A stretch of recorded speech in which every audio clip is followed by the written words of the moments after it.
My name is Harry Ward. I'm 21. I live with my aunt and uncle who have fostered me and my two sisters, and my three cousins who are my siblings now. This is my story. There was a lot of tension between my parents before they officially split up. I'm sure there was a time when they were happily married, but I would have been too young to remember. When my parents first split up, we spent a lot of time jumping between the two houses. My dad moved into one house, my mum moved into another with her boyfriend.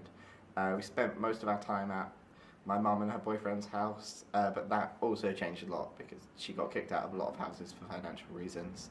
So we were still pretty much all over the place when they officially broke up, jumping between parents and houses. So we never really had one stable place. I lived in about 3 or 4 houses after they broke up. Me and my sister Tanya, my eldest sister, had a very strong relationship, especially back when we were with our parents and when we first moved in with my aunt and my uncle. And until about 2 years ago as well, because we always felt like we had to have each other's backs, like, especially with my youngest sister Zoe. Tanya kind of took up the maternal role to Zoe.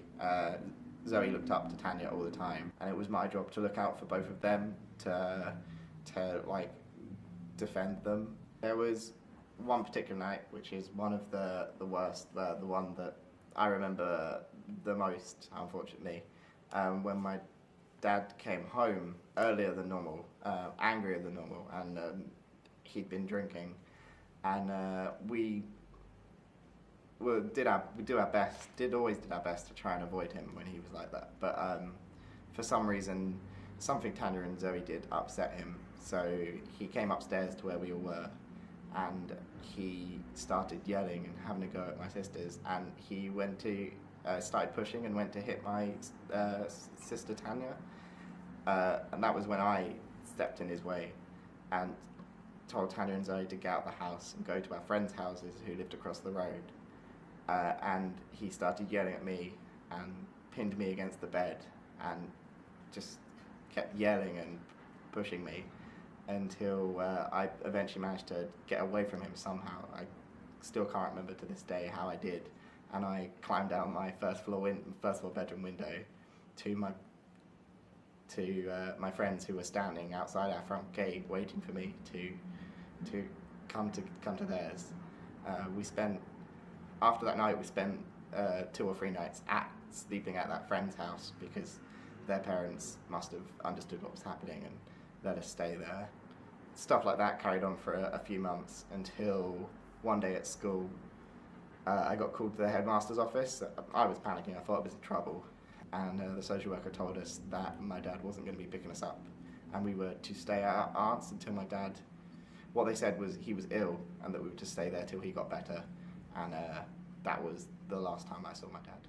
I lived in about 3 or 4 houses until my mum dropped me off at my aunt's doorstep one night, because what I've been told is because she realised that she couldn't give us like the care we needed. She couldn't afford to look after us anymore, so she left us on our aunt's doorstep, who lived in the same town as us, and asked us to knock when she had left, and that's when my aunt first started looking after me.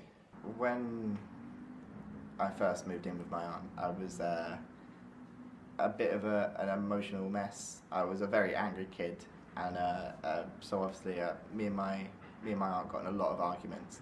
I was through a lot of temper tantrums. I just wasn't a very good kid. I was a bit of an emotional wreck because I hadn't really been raised as, like, I'd never really known how kids are supposed to act around a proper mum and dad. I used to go into the bedroom and just pull everything out just so I could throw it around on the landing.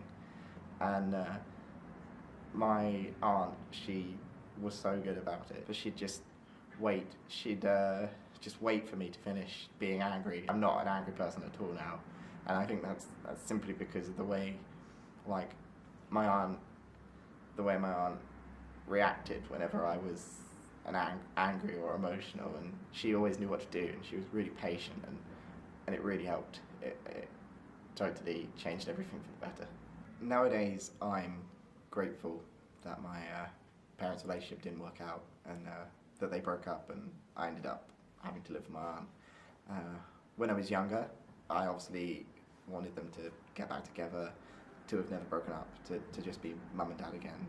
But now that I'm a lot older and I've spent so long living with my aunt and my uncle and I am who I am today, I'm happy that they broke up and things went the way they are, because where I am now and who my parents are now is great, and I couldn't wish for anything more. 2014 will be our year. We are afterwards. I've heard it all before. Well done, mate. Anyway, we've got Harry at uni. Woo! Me and Zoe Go Harry! Me and Zoe in our GCSEs. Kaylee in year 8. I should just leave the room right now because you don't even remember. And then you've got Tanya, who was going college. Was. And then you've got Nanny and Woo! Granddad. And then of course you've got Tanya! my parents. My amazing parents who feed me. Wait, Bassil, okay?